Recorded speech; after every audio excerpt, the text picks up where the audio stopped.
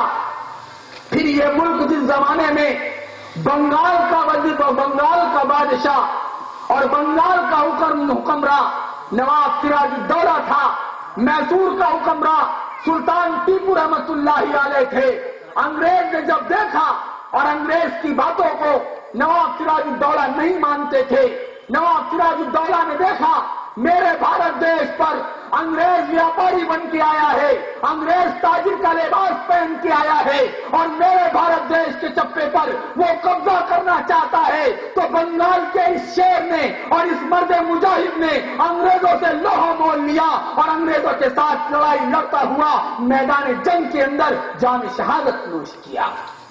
یہ وہ سب سے پہلا مسلمان ہے جس نے انگریزوں سے لوہا مول لے کر اور انگریزوں کے خلاف بنگال کی سرزمین کو جنگ میں تبدیل کر انگریزوں کے خلاف سب کی پہلی لڑائی لڑی.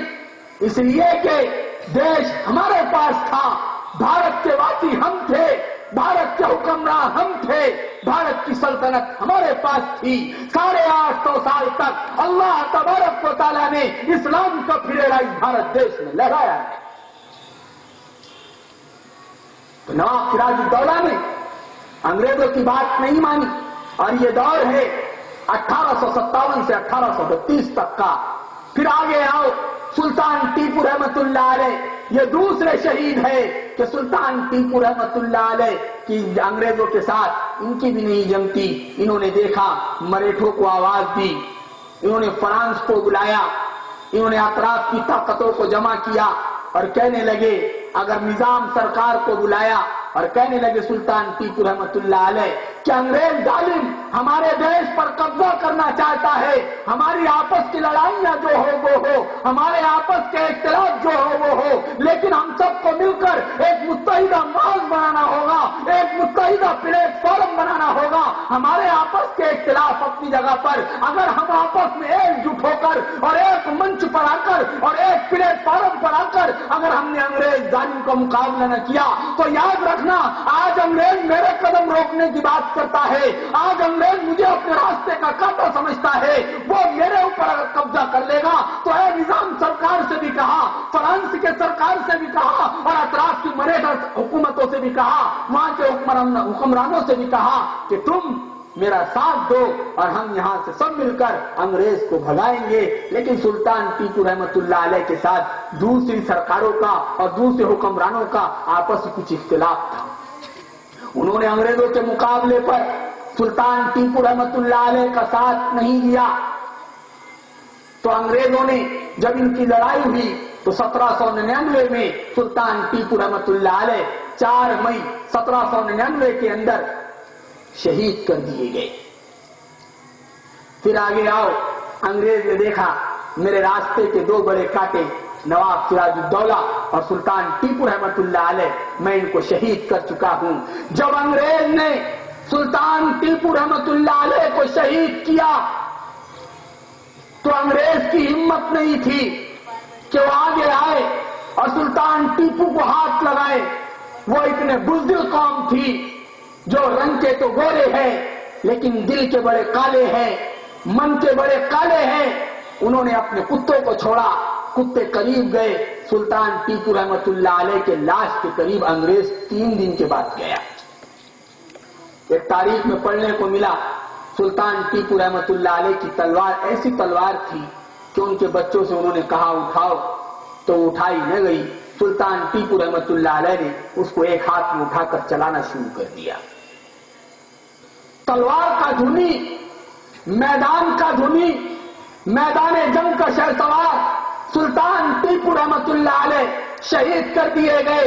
میں تمہیں ان 2 ہیرو کے بارے میں بتاؤں، یہ سب سے پہلے لوگ ہیں جنہوں نے اس دیش کے لیے آواز بلند کی اور اس دیش کو آزاد کرانے کے لیے سب سے پہلے اگر کسی کو فکر ہوئی تو یہی مرد مجاہد کو ہی، نواب سراج الدولہ کو ہی، سلطان ٹیپو رحمت اللہ علیہ کو ہی، اس لیے کہ ملک ہمارے پاس سے لیا گیا تھا، اس لیے درد سب سے پہلے ہم کو ہی ہوا ہے اور سب سے پہلے دیش کی آزادی کے لیے لڑائی ہم نے شروع کی ہے اور سب سے پہلے بلیدان، جان کی قربانی اور جان شہادت ہم نے نوش کیا ہے۔ 1799 میں سلطان ٹیپو رحمت اللہ علیہ کے شہید ہو جانے کے بعد انگریز نے دہلی کی طرف رخ کیا کہ اب میرا بڑا کانٹا ختم ہو گیا، میری رکاوٹ ختم ہو گئی۔ انگریز نے دہلی کی طرف رخ کیا، دہلی کے اندر حضرت شاہ ولی اللہ رحمت اللہ علیہ کا غلغلہ تھا، وہاں پر توحید کی آوازیں بلند ہو رہی تھی اور حضرت شاہ ولی اللہ رحمت اللہ علیہ وہ عالم دین ہے، وہ عالم ربانی ہے۔ اللہ تبارک و تعالیٰ نے حضرت شاہ ولی اللہ محدث دہلوی رحمت اللہ علیہ کو ہندوستان کے نہیں بر صغیر کے علماء کرام کے لیے حدیث کے میدان میں مرکز السند بنایا ہے۔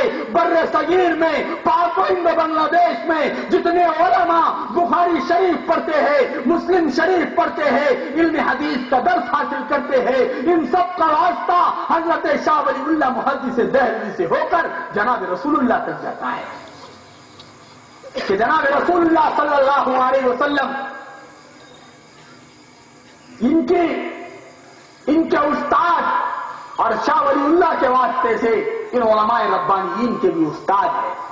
اور میں آپ کو کیا بتاؤں میرے بھائیو، قربان جاؤ ان علماء کی روحانیت پر، قربان جاؤ ان علماء کی فضیلت پر، قربان جاؤ ان علماء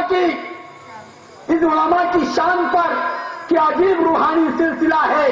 شاہ ولی اللہ محدث دہلوی جب انگریز نے رخ کیا تو شاہ ولی اللہ محدث دہلوی دہلی کی سرزمین پر قال اللہ و قال الرسول کی صدائیں بلند کر رہے تھے، لوگوں کو توحید کا سبق پڑھا رہے تھے، لوگوں کو علم حدیث پڑھا رہے تھے، اور حضرت شاہ ولی اللہ محدث دہلوی کا طوطی دہلی کی سرزمین پر بولتا تھا۔ آؤ میں تمہیں بتاتا ہوں، یہ علماء کرام جو آپ کو اسٹیج پہ نظر آ رہے ہیں اور خود بندہ ناچیز رسول اللہ صلی اللہ علیہ وسلم کا ایک 30واں شاگرد ہے، اس لیے کہ ان علماء نے بھی علم حدیث پڑھا ہے، ہم نے بھی علم حدیث پڑھا ہے، یہ علماء ان کے علم حدیث کے سلسلے کو جانتے ہیں۔ میں نے علم حدیث بخاری شریف اور مسلم شریف حضرت شیخ محمد یونس جون پوری نور اللہ مرقدہ شیخ الحدیث جامعہ اسلامیہ مظاہر العلوم سہارنپور سے پڑھی ہے۔ علم حدیث بہت سارے لوگوں سے پڑھی ہے، لیکن علم حدیث میں یہ 2 کتابیں بخاری شریف اور مسلم شریف یہ شیخ یونس سے پڑھی ہے۔ شیخ یونس نے یہ علم حدیث اپنے استاد صاحب فضائل اعمال یعنی فضائل اعمال جنہوں نے لکھا ہے شیخ العرب والعجم حضرت مولانا محمد زکریا صاحب رحمۃ اللہ علیہ سے پڑھی ہے۔ شیخ زکریا رحمۃ اللہ علیہ نے اپنے استاد مولانا یحییٰ صاحب سے پڑھی ہے، اور مولانا یحییٰ صاحب نے علم حدیث اپنے استاد مولانا رشید احمد گنگوہی سے پڑھی ہے، اور مولانا رشید احمد گنگوہی رحمۃ اللہ علیہ نے اپنے استاد شاہ عبد الغنی سے پڑھی ہے۔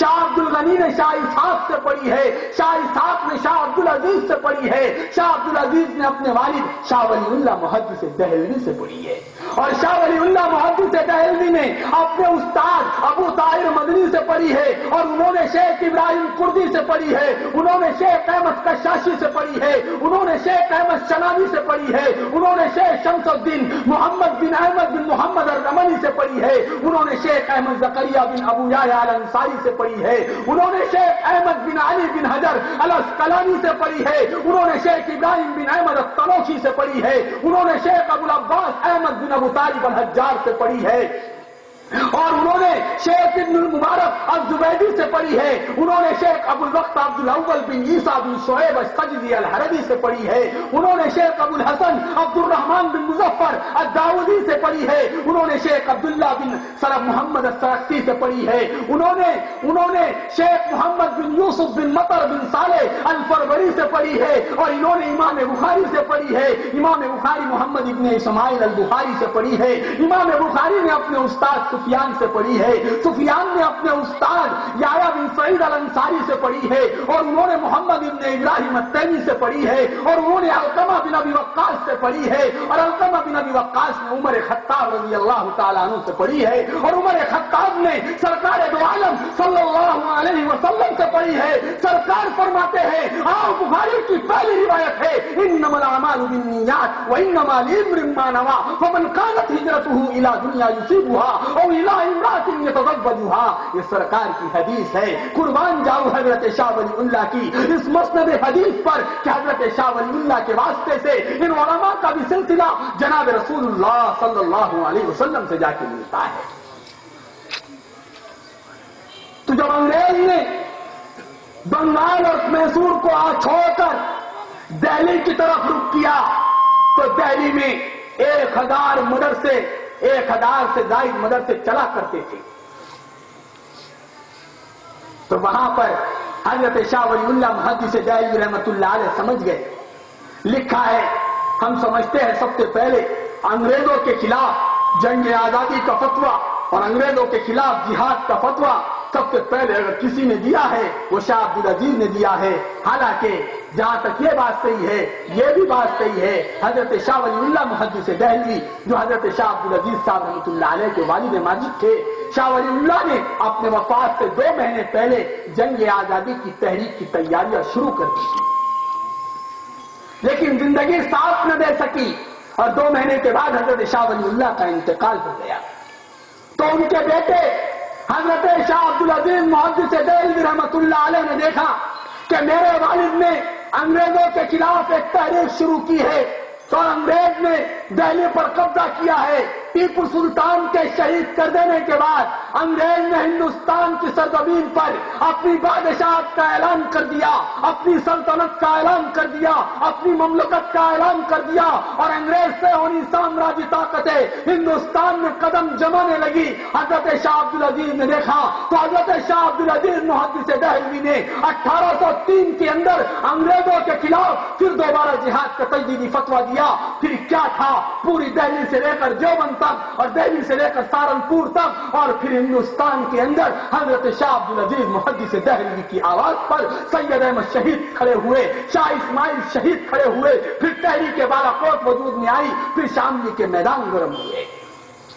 میں آپ کو کہاں تک بتاؤں، شاہ عبد العزیز محدث دہلوی رحمۃ اللہ علیہ کے بعد ان کے تیار کیے ہوئے افراد، ان کے سرپرستی میں انگریزوں کے خلاف لڑائی کو آگے بڑھایا گیا، جس میں سید احمد شہید اور شاہ اسماعیل شہید رحمہم اللہ شامل تھے۔ اب یہ لڑائی آگے بڑھی تو پھر 1857 کا وقت آیا۔ میرے پاس وقت نہیں ہے کہ میں اس کے درمیان کے واقعات بیان کروں، لیکن آپ کو یہ ضرور بتاتا چلوں کہ 1857 کا جب زمانہ آیا اور انگریز کا ظلم بڑھنے لگا، مظفر نگر میں پھانسی دی جانے لگی، انگریز علماء کرام کو سہارنپور میں پھانسی کے پھندوں پہ چڑھایا جانے لگا، دیوبند کے اندر ظلم و ستم کی داستانیں رقم کی جانے لگی، تو پھر علماء کرام جمع ہوئے۔ علماء کرام نے سوچا اب کیا کیا جائے، تو علماء کرام نے حضرت حاجی امداد اللہ مہاجر مکی کی قیادت میں ایک کمیٹی بنائی، جس میں حضرت مولانا حجت الاسلام حضرت مولانا قاسم نانوتوی رحمۃ اللہ علیہ، جن کو ہم بانی دارالعلوم دیوبند کہتے ہیں، اسی طرح حافظ ضامین شہید رحمۃ اللہ علیہ، اسی طرح مولانا جعفر تھانیسری رحمۃ اللہ علیہ، اسی طرح حافظ احمد اللہ صاحب رحمۃ اللہ علیہ، دیگر علماء ربانیین جمع ہوئے اور مسجد میں بیٹھ کر مشورہ کرنے لگے، انگریز کی چیری رستیوں کو روکا جائے، انگریز کے اتیاچار کو روکا جائے، کہ انگریز بھارت کے مسلمانوں پر ہی نہیں بلکہ بھارت کے ہندوؤں پر بھی اتیاچار کر رہا ہے، انگریز بھارت کے عیسائیوں پر بھی اتیاچار کر رہا ہے، انگریز بھارت کے سکھوں پر بھی اتیاچار کر رہا ہے، لہذا علماء کرام یہ مسلمانوں کی اور یہ مسلمانوں کے دھرم گرو ایک مسجد میں بیٹھ کر میٹنگ کر رہے ہیں اور کہہ رہے ہیں انگریزوں کے خلاف لڑائی لڑی جانی چاہیے۔ حافظ احمد اللہ صاحب کھڑے ہوئے اور کہنے لگے مولانا قاسم نانوتوی رحمۃ اللہ علیہ سے کہ ہمارے پاس ہتھیار نہیں ہے، انگریز اس زمانے کا سپر پاور سمجھا جاتا تھا، اس کے پاس ہتھیار ہے، ہر طرح کا بارود ہے، اس کے سپاہی ہم سے زیادہ، اس کے ہتھیار ہم سے زیادہ، اس کے افراد ہم سے زیادہ، اس کا میدان ہم سے زیادہ، اس کے پاس دولت ہم سے زیادہ، ہم اس کے پاس سامنے ٹک نہیں پائیں گے۔ جب حافظ احمد اللہ صاحب نے یہ اعتراض اور یہ سوال مولانا قاسم نانوتوی رحمۃ اللہ علیہ کے سامنے اٹھایا، قربان جاؤں قاسم نانوتوی تیرے جذبہ ایمانی پر، قربان جاؤں قاسم نانوتوی تیری حمیت اسلامی پر، قاسم نانوتوی قربان جاؤں تیری غیرت اسلامی پر، قاسم نانوتوی رحمۃ اللہ علیہ نے فرمایا حافظ احمد اللہ کیا ہمارے پاس اتنے بھی ہتھیار نہیں ہے جتنے ہتھیار رسول اللہ کے صحابہ کے پاس میدان بدر میں نہیں تھے؟ کیا ہمارے پاس اتنے افراد بھی نہیں ہیں جتنے افراد رسول اللہ کے ساتھ اور رسول اللہ کے صحابہ میدان بدر میں تھے؟ تو سارے مجمع نے ایک نعرہ لگایا کہ آپ کو لڑنا چاہیے، یا تو بھارت دیش کو آزاد کرائیں گے یا پھر اپنی قبر بھارت دیش میں بنا لیں گے۔ نعرے تکبیر، علماء دیوبند۔ میرے بھائیوں، علماء اکرام تیار ہوئے، تو اب لڑائی کے لیے امیر کی ضرورت تھی، تو کہا حضرت حاجی امداد اللہ مہاجر مکی کو امیر المومنین بنایا جائے۔ کہا 2 ٹکڑیاں بنائی گئی، ایک ٹکڑی مولانا جعفر تھانیسری کے حوالے کی گئی، دوسری ٹکڑی مولانا قاسم نانوتوی رحمۃ اللہ علیہ کے حوالے کی گئی۔ مولانا قاسم نانوتوی اور رشید احمد گنگوئی ایک ساتھ، مولانا قاسم نانوتوی رحمۃ اللہ علیہ شاملی کے میدان میں انگریز ظالموں سے ٹکر لے رہے تھے، تو پھر ادھر بالاکوٹ کی پہاڑیوں پر اور پھر ادھر بالاکوٹ کی پہاڑیوں پر حضرت مولانا جعفر تھانیسری رحمۃ اللہ علیہ انگریزوں سے لوہا مول لے رہے تھے۔ لیکن 1857 کی جنگ آزادی علماء اکرام بظاہر ہار گئے، اللہ کو منظور نہیں تھا، کچھ اور دکھانا تھا۔ اللہ تبارک و تعالیٰ نے بظاہر علماء اکرام اور مسلمانوں کو اس میں ہار دے دی، شکست دے دی۔ ہم تو کہتے ہیں ہم جیتے بھی تو اللہ کی طرف سے، ہارے بھی تو اللہ کی طرف سے۔ مقدر کیا تھا؟ علماء کرام نے قربانیاں دی، اور پھر اس لڑائی میں جو لوگ ہار گئے، علماء کرام ہار گئے، انگریز جیت گیا، تو انہوں نے گھر پکڑ شروع کی کہ ہمارے خلاف 1857 کی جنگ آزادی میں کون شریک تھا، اس کو پکڑا جائے۔ میرے بھائیوں، 1857 کی جنگ آزادی کو جو انگریزوں کے خلاف ہمارے علماء نے لڑی ہے، ہمارے اکابر نے لڑی ہے، ہمارے بڑوں نے لڑی ہے، ہمارے پرکھوں نے لڑی ہے، ہمارے آبا و اجداد نے لڑی ہے، انگریز اس کو غدر کہتا ہے۔ غدر کے معنی دھوکے کے آتے ہیں، یعنی ہمارے خلاف جس نے دھوکہ کیا اس کو پکڑو۔ تو اس میں بہت سارے لوگ روپوش ہو گئے، مولانا قاسم نانوتوی چھپ گئے، حافظ ضامن شہید اس لڑائی میں شہید ہو گئے، مولانا جعفر تھانسری کو گرفتار کر لیا گیا، رشید احمد گنگوئی روپوش ہو گئے، سارے اکابر علماء کرام روپوش ہو گئے۔ میرے بھائیوں، اب سب چھپے ہوئے ہیں۔ مولانا حاجی امداد اللہ مہاجر مکی نور اللہ مرقدہ یہ مدینہ منورہ چلے گئے، نبی کے روضے پر پہنچ گئے۔ میرے بھائیوں، حالات گہما گہمی کی تھے۔ اسی اسنا میں اور اسی درمیان دو لوگوں کو پکڑا گیا، میرے ذہن میں نام نہیں آ رہا، مولانا یحییٰ صاحب یا مولانا مملوک علی صاحب، یہ دو لوگوں میں سے کسی کو پکڑا گیا۔ کہا صرف اتنا کہہ دو کہ ہم 1857 کی جنگ آزادی میں شریک نہیں تھے، ہم تمہیں چھوڑ دیں گے۔ کہنے لگے ہم یہ کہہ نہیں سکتے۔ گرفتار کر کے لائے گئے تو مولانا یحییٰ صاحب کی داڑھی کے بعد انگریز نے کاٹ لی۔ مولانا یحییٰ صاحب رونے لگے اور پھانسی کا ان کو حکم سنا دیا گیا کہ ان کو اب کل پھانسی ہونے والی ہے، لیکن پھانسی سے پہلے ان کی داڑھی کاٹ دی گئی۔ جیسی ان کی داڑھی کاٹی گئی تو یہ زارو قطار ہونے لگے۔ انگریز ظالم آیا، انگریز جلاد آیا، کہنے لگا جب ہم سے اتنا ڈر ہے، پھانسی کے پھندوں سے اتنا ڈر ہے، اور جب تجھے پھانسی کے پھندوں سے اتنا ڈر ہے اور تو اتنا رو رہا ہے موت کے غم سے اور موت کے ڈر سے، تو پھر ہمارے خلاف لڑائی میں حصہ کیوں لیا تھا؟ انگریز نے جیسے یہ لفظ کہا تو مولانا یحییٰ صاحب جوش میں آئے اور کہنے لگے انگریز کتے سن لے، میں تیرے پھانسی کی وجہ سے نہیں رو رہا ہوں، کل تو مجھے موت کے گھاٹ اتار دے گا، کل تو میری جان لے لے گا، کل تم مجھے پھانسی کے پھندوں پہ جھلا دو گے۔ میں اس لیے نہیں رو رہا ہوں، میں اس لیے رو رہا ہوں کہ مجھ سے پہلے رسول اللہ کی سنت کو شہید کر دیا گیا، میں اس لیے رو رہا ہوں۔ یہ وہ لوگ تھے کہ جنہوں نے ایسی ایسی قربانیاں دی۔ پھر میرے بھائیوں، برادران وطن بھی ہمارے ساتھ آئے، لیکن جب 1857 کی جنگ آزادی کے بعد بھی علماء اکرام خاموش نہیں بیٹھے، مسلمان خاموش نہیں بیٹھے، برادران وطن خاموش نہیں بیٹھے، اور ہندو بھائی بھی اس میں شریک تھے، سکھ بھائی بھی اس میں ساتھ آئے، عیسائی بھائی بھی اس میں ساتھ آئے، سب نے مل کر بھارت دیش کے بلیدان کے لیے، بھارت دیش کو آزاد کرانے کے لیے بلیدان دیا اور اپنے جان کا نذرانہ پیش کیا۔ 1857 کے بعد انگریز نے پیکرا بدل دیا، کہنے لگا ہم ان کو مارتے ہیں یہ اتنا جوش سے اٹھتے ہیں، ہم ان کو شہید کرتے ہیں یہ اتنی طاقت سے آتے ہیں، ہم ان کے کاروبار کو آگ لگاتے ہیں پھر بھی یہ کھڑے ہو جاتے ہیں، ہم ان کے سامنے ان کے بچوں کو گولیاں مارتے ہیں پھر بھی ان کے اندر دیش کی آزادی، بھارت دیش سے اتنا پریم ہے کہ یہ اپنے بچوں کو مرتا ہوا تو دیکھ سکتے ہیں لیکن بھارت دیش پر انگریزوں کا قبضہ نہیں دیکھ سکتے۔ انگریز نے دیکھا کہ یہ ان کا جذبہ ہے اور بھارت دیش کا یہ پریم کا یہ حال ہے، حب الوطنی اور دیش بھکتی کا یہ حال ہے کہ ان کے سامنے ان کے بڑوں کو گولیاں مار دو پھر بھی یہ بھارت دیش پر انگریزوں کو برداشت کرنے کو تیار نہیں ہے۔ تو انگریز نے پیترا بدلا۔ پھر 1857 کے بعد میرے بھائیوں ہمارے لیے کالا دن آیا۔ کیوں؟ اس لیے کہ ہم جانیں تو دے سکتے ہیں، ہم قربانیاں تو دے سکتے ہیں۔ ہمارے اکابر نے کبھی انگریزوں کے سامنے سر نہیں جھکایا، ہمارے اکابر نے پھانسی کے پھندوں کو چوما ہے، ہمارے اکابر نے جیل کی کال کوٹریوں میں رہنا پسند کیا ہے، لیکن انگریزوں کے سامنے گردن جھکانے کو تیار نہیں۔ اس لیے مجھے شاعر کا وہ شعر یاد آتا ہے، ہری ہے شاہ کے تمنا ابھی جلی تو نہیں، ہری ہے شاہ کے تمنا ابھی جلی تو نہیں، دبی ہے آگ جگر ابھی بجھی تو نہیں، دبی ہے آگ جگر ابھی بجھی تو نہیں، جفا کے تیل سے گردن وفا شیاروں کی کٹی ہے برسر میدان مگر جھکی تو نہیں.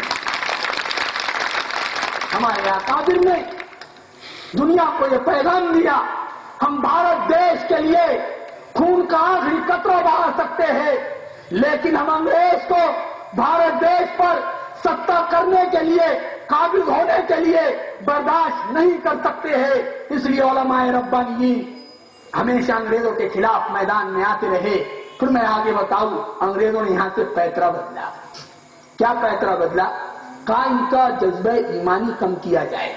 تو لارڈ مٹالے جو عیسائی تھا یہ ان کا بہت بڑا وزیر تعلیم بن کر ہندوستان کے اندر آیا. تو انہوں نے کچھ اصول مرتب کیے. کیا اصول مرتب کیے؟ اگر بہت ساری انہوں نے باتیں طے کی لیکن 3 باتیں ایسی ہیں جو ان کے ہائی لائٹ تھی, جو ان کے سامنے تھی, جو ان کا منزل تھی, جو ان کا مقصد تھا. نمبر 1 سب سے پہلے علماء کرام کو ختم کیا جائے. پہلا ٹارگیٹ وہ یہ لے کے آئے تھے. نمبر 2 پرانی نسخے جلا دیے جائے. اور نمبر 2 پرانی مدارس گرا دیے جائے, پرانی نسخے جلا دیے جائے. اور نمبر 3 علماء اور عوام میں دوری پیدا کر دیا جائے. عوام کو مسلمان عوام کو مسلم علماء کے خلاف کھڑا کیا جائے اور مسلم علماء کو مسلم عوام کے خلاف کھڑا کیا جائے. دونوں میں ایک دوسرے سے نفرت پیدا کی جائے. یہ اتنی باریک بات انہوں نے چنی ہے میرے بھائیوں. اگر اس پر میں بولنا شروع کروں دور حاضر میں موجودہ حالات جو امت پر آ رہے ہیں اور عوام جو پریشان ہے اس کی واحد وجہ یہ تینوں باتیں ہیں. اگر آپ غور سے دیکھیں انگریز جو مزاج لے کے آیا تھا کہ ان کے مدارس گرا دیے جائے, ان کے علماء کو قتل کر دیا جائے, قرآن کے نسخے جلا دیے جائے اور علماء اور عوام میں لڑائی لگا دی جائے, یہ ایسی باتیں انگریز نے چنی. پھر دہلی کے اندر 1000 سے زیادہ مدرسے تھے, ان سب کو شہید کر دیا گیا. ان سب کو شہید کر دیا گیا. اور پھر آگے آؤ پرانی نسخے جلائے گئے, علماء کو پھانسی کی جھولیوں پر لٹکایا گیا, علماء کو کال کوٹریوں میں ڈالا گیا. 1857 کے بعد انگریز نے جب پیترا بدلا تو سب سے پہلے انہوں نے ہمارے تعلیم کا نصاب بدلا, ہمارے شکشا کا سلیبس بدلا, ہمارے ایجوکیشن کا سلیبس بدلا. انہوں نے ہماری تعلیم بدلنے کی کوشش کی اور انگریز نے کہا جب تک ہم ان کو تعلیم کے اعتبار سے نہیں ماریں گے. 1857 سے پہلے انگریز لڑائی کے راستے ہتھیار کے راستے ہمارے مقابلے پر آیا تھا لیکن 1857 کے بعد پیترا بدل کر انگریز ذہنی طور پر اور تعلیم کے راستے ہمارے پاس آیا کہ ان کو ان کے علماء سے دور کر دیا جائے. تو کیا کیا جائے؟ انہوں نے ماڈرن اسکول شروع کیے, انہوں نے عیسائی مشنریاں شروع کی اور پھر انہوں نے پورے بر صغیر میں اس کا جال بچھایا. اب علماء اکرام کو فکر ہوئی کہ جان تو دینے کی چیز ہے, جان دی ہوئی اسی کی تھی, حق تو یہ ہے کہ حق ادا نہ ہوا. جان چلی جائے پرواہ نہیں, مال چلا جائے پرواہ نہیں, خاندان مر جائے پرواہ نہیں, لیکن بھارت دیش کے اندر ایک ایک ہندو کی رکشا کے لیے, ایک ایک مسلم کی رکشا کے لیے, ایک ایک سکھ عیسائی بدھسٹ کی رکشا کے لیے ہم اپنی جانوں کو قربان تو کر سکتے ہیں لیکن اپنا ایمان قربان نہیں کر سکتے. اس لیے علماء کرام نے سوچا, بہت سارے علماء کرام 1857 کی جنگ آزادی کے بعد بچ گئے تھے جس میں مولانا قاسم نانوتوی رحمۃ اللہ علیہ ہے, حضرت حاجی عابد حسین رحمۃ اللہ علیہ ہے, حافظ مولانا اور دیگر دوسرے علماء کرام, مولانا رشید احمد گنگوئی رحمۃ اللہ علیہ ہے, مولانا یعقوب نانوتوی رحمۃ اللہ علیہ ہے, یہ لوگ باہر آئے. پھر انہوں نے حضرت حاجی عابد حسین رحمۃ اللہ علیہ نے مولانا قاسم نانوتوی رحمۃ اللہ علیہ کی اس وقت عمر 21 سال تھی, جن کو ہم بانی دارالعلوم دیوبند کہتے ہیں. اگر ہم دیوبند کی تاریخ پڑھیں تو مولانا قاسم نانوتوی رحمۃ اللہ علیہ ان کے بھی دل میں ایک فکر تھی کہ ہم ایک مدرسہ قائم کریں.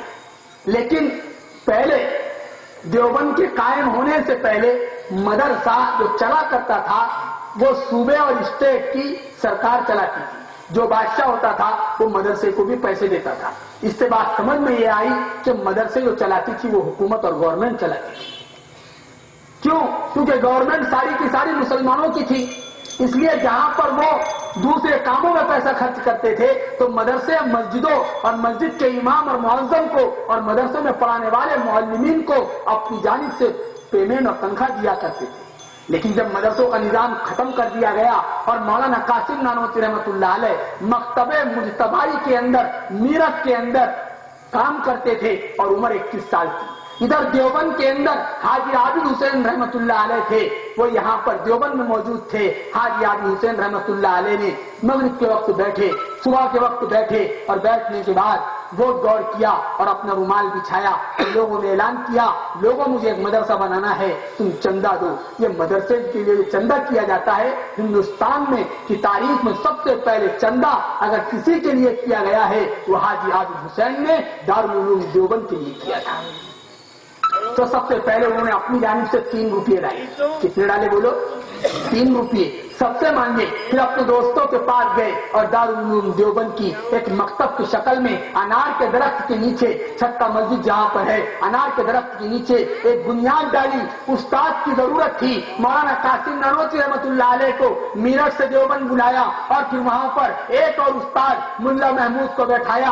انار کا درخت ہے، استاد بیٹھا ہوا ہے جس کا نام ملا محمود ہے اور ایک شاگرد ہے جو ذوالفقار علی کے گھرانے سے تعلق رکھتا ہے. وہ ذوالفقار علی جس کے گھر میں ایک بیٹا پیدا ہوتا ہے، ذوالفقار علی ان کا نام محمود حسن رکھتے ہیں. محمود حسن آتا ہے، ملا محمود اپنے استاد کے پاس قرآن حدیث پڑھتا ہے، کتابیں پڑھتا ہے، عالم بنتا ہے. کچھ کتابیں مولانا قاسم نانوتوی سے بھی اس محمود حسن نے پڑھی ہے. میرے بھائیوں، یہ وہی محمود حسن ہے جس کو دنیا نے شیخ الہند مولانا محمود حسن دیوبندی کے نام سے جانا ہے، جو بعد میں چل کر شیخ الہند مولانا محمود حسن دیوبندی بنے. پھر مولانا محمود حسن دیوبندی نے استاد کا نام بھی محمود، شاگرد کا نام بھی محمود، اور پھر یہی مولانا محمود حسن دیوبندی نے انگریزوں کے خلاف تحریک انقلاب، جس کو ہم تحریک ریشم رومال کے نام سے یاد کرتے ہیں، تحریک ریشم رومال چلائی، باہر سے مدد لی. میرے بھائیو، یہ بھی ایک لمبا موضوع ہے، لیکن مجھے آپ کو بتانا یہ ہے جب بھارت دیش آزاد ہوا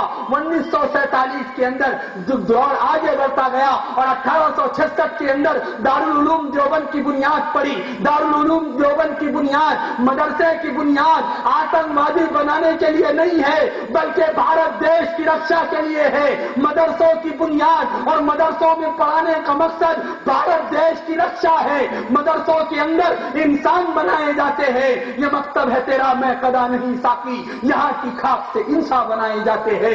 مدرسوں کے اندر انسان بنائے جاتے ہیں. مدرسوں کے اندر امن اور شانتی کا پاٹ پڑھایا جاتا ہے. مدرسوں کے اندر پریم اور پیار پڑھایا جاتا ہے. آؤ میں تمہیں پڑھاتا ہوں، میں بھی ایک مدرسے کا ودیارتھی ہوں. یہ علماء بھی مدرسوں کے پڑھے ہوئے ہیں، ہمارے صدر صاحب یہ بھی مدرسے کے پڑھے ہوئے ہیں، پیچھے علماء مدرسے کے پڑھے ہوئے ہیں. میں پولیس پرشاسن کو بھی کہنا چاہتا ہوں، اپنے پیارے ہندو بھائیوں کو بھی کہنا چاہتا ہوں، دیگر دھرم والوں کو بھی کہنا چاہتا ہوں، آؤ ہمارے مدرسوں کے دروازے 24 گھنٹے کھلے ہوئے ہیں. آؤ بتاؤ تو صحیح، آؤ بتاؤ تو صحیح، مدرسوں میں کیا پاٹ پڑھایا جاتا ہے. میں تمہیں بتاتا ہوں، مدرسوں میں پڑھایا جاتا ہے. سرکار دو عالم صلی اللہ علیہ وسلم نے ارشاد فرمایا.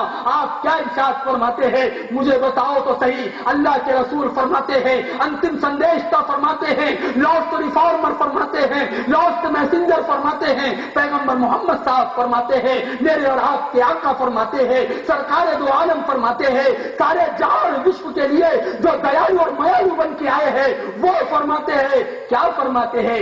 اگر تم دریا میں کھڑے ہو اور نماز کا وقت ہو، نماز کے لیے وضو کرو تو سنو، وضو کے لیے اتنا ہی پانی استعمال کرو جتنا پانی تمہارے ہاتھ پیر دھونے کو لگتا ہے. اگر تم اس سے زیادہ پانی استعمال کرو گے تو کل اللہ، کل بھگوان، کل ایشور، کل گاڈ مرنے کے بعد تم سے زیادہ پانی بہانے کا سوال کرے گا، حساب لے گا. بتاؤ، پیغمبر محمد صاحب نے کہا جو مذہب، جو دھرم پوتر نماز کے لیے، نماز کی پوجا کرنے، نماز کا پاٹ اور نماز پڑھنے کے لیے، اس پرارتھنا کو کرنے کے لیے پانی زیادہ نہ گرانے کی اجازت دیتا، پانی کا حساب کرنے کی بات کرتا ہے. سچ بتاؤ، وہ دھرم، وہ اسلام کسی کے خون بہانے کی کیسے اجازت دے گا؟ آؤ میں تمہیں بتاتا ہوں، سرکار دو عالم صلی اللہ علیہ وسلم نے فرمایا اگر تمہارے بازو والا اللہ کے رسول فرماتے ہیں انتم سندیشتا فرماتے ہیں ان کے چیلے ان کے پاس بیٹھے ہوئے تھے انتم سندیشتا محمد پیغمبر صاحب کے چیلے ان کے آجو بازو بیٹھے ہوئے تھے صحابہ اکرام اللہ کے رسول کے ارد گرد جمع تھے اللہ کے رسول نے فرمایا واللہ لا یؤمن واللہ لا یؤمن واللہ لا یؤمن اللہ کی قسم وہ مسلمان نہیں اللہ کی قسم وہ مسلمان نہیں اللہ کی قسم وہ مسلمان نہیں آپ کے چیلے آپ کے صحابہ پریشان ہوئے اے اللہ کے رسول اے انتم سندیشتا اے لاسٹ میسنجر ذرا یہ تو بتا دو آپ قسم کھا کے شپت دے کر یہ کہہ رہے ہیں کہ وہ مسلمان نہیں کون مسلمان نہیں سرکار دو عالم نے فرمایا میرے اور آپ کے آقا نے فرمایا سارے وشو کے لیے ساری کائنات کے لیے ساری مانو جاتی کے لیے سرکار دو عالم نے فرمایا جو مسلمان پیٹ بھر کر کھائے اور اس کا پڑوسی بھوکا رہے اور پڑوسی کے بارے میں فرمایا وہ پڑوسی چاہے ہندو سماج کا ہو وہ پڑوسی چاہے سکھ سماج کا ہو وہ پڑوسی چاہے جین سماج کا ہو وہ پڑوسی چاہے جیسا بھی ہو اس کا دھرم اور اس کی ذات جو بھی ہو لیکن اگر تو مسلمان ہے تو اپنے سالن میں پانی اپنے ہانڈی میں تھوڑا پانی زیادہ کر دے اور اس کے گھر بھی پہنچا دے تاکہ اس کے بچے بھی کھا لے اس کی پتنی اس کی بیوی بھی کھا لے تو اسلام کا سندیش تو یہ ہے اسلام کا پیغام تو یہ ہے اسلام کی شکشا یہ ہے میرے بھائیوں مدرسے نے ہمیشہ امن اور شانتی کا پیغام دیا ہے مدرسوں نے ہمیشہ ہمیں بھائی چارہ سکھایا ہے پریم پیار اور سدبھاونا سکھائی ہے اللہ تبارک و تعالیٰ نے قرآن کریم میں فرمایا جس نے ایک مانو جاتی کو قتل کیا اسلام کی نظر میں اس نے پوری مانو جاتی کو قتل کر دیا یہ اسلام کی شکشا ہے یہ اسلام کی تعلیم ہے یہ مدرسوں کی تعلیم ہے یہ قرآن کی تعلیم ہے لیکن عجیب ماحول ہے مذہب کے نام پر ہندو کہتے ہیں ہمارا مذہب لڑنا نہیں سکھاتا مسلمان کہتے ہیں ہمارا مذہب لڑنا نہیں سکھاتا سکھ کہتے ہیں ہمارا دھرم لڑنا نہیں سکھاتا عیسائی کہتے ہیں ہمارا دھرم لڑنا نہیں سکھاتا اور بیوقوفی یہ ہے سارے لڑتے دھرم کے نام پر کہتے یہ ہے اور لڑتے دھرم کے نام پر اور عجیب بات ہے لڑنے والے ہندو نہیں ہیں لڑنے والے مسلمان نہیں ہیں لڑنے والی شکتیاں کوئی اور ہے وہ طاقتیں کوئی اور ہے وہ ہندوستان کو توڑنا چاہتی ہے وہ ہندوستان کے ہندو مسلم کو لڑانا چاہتی ہے انگریز جب یہاں سے گیا تو انگریز نے زہریلا بیج بویا ڈیوائڈ اینڈ رول لڑاؤ اور حکومت کرو یہ زہر یہاں گھول کر انگریز بھارت دیش سے بھاگا ہے اور ہندوؤں کو مسلمانوں کے خلاف لڑایا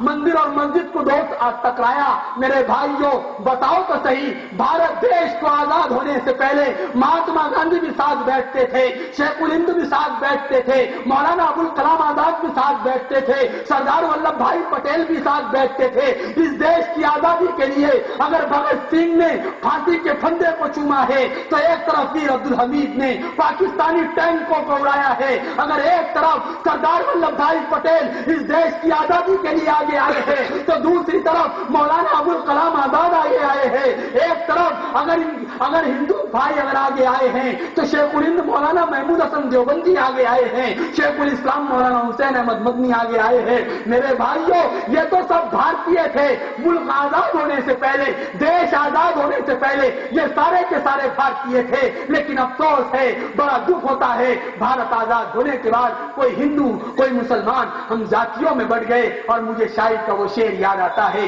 ہم نے گیتا اور قرآن کو کبھی لڑتے نہیں دیکھا ہم نے گیتا اور قرآن کو کبھی لڑتے نہیں دیکھا اور جو لڑتے ہیں انہیں کبھی پڑھتے نہیں دیکھا اور جو لڑتے ہیں انہیں کبھی پڑھتے نہیں دیکھا لڑتے لڑاتے ہیں مذہب کے نام پر وہ لوگ لڑتے لڑاتے ہیں مذہب کے نام پر وہ لوگ لڑتے لڑاتے ہیں دھرم کے نام پر وہ لوگ جنہیں ہم نے زندگی میں دھرم سے کوئی سروکار نہیں دیکھا ایسے لوگ لڑانے کا کام کرتے ہیں جن کو ستا پیاری ہے جن کو کرسی پیاری ہے ایک سیدھے سادے ہندو بھائی کو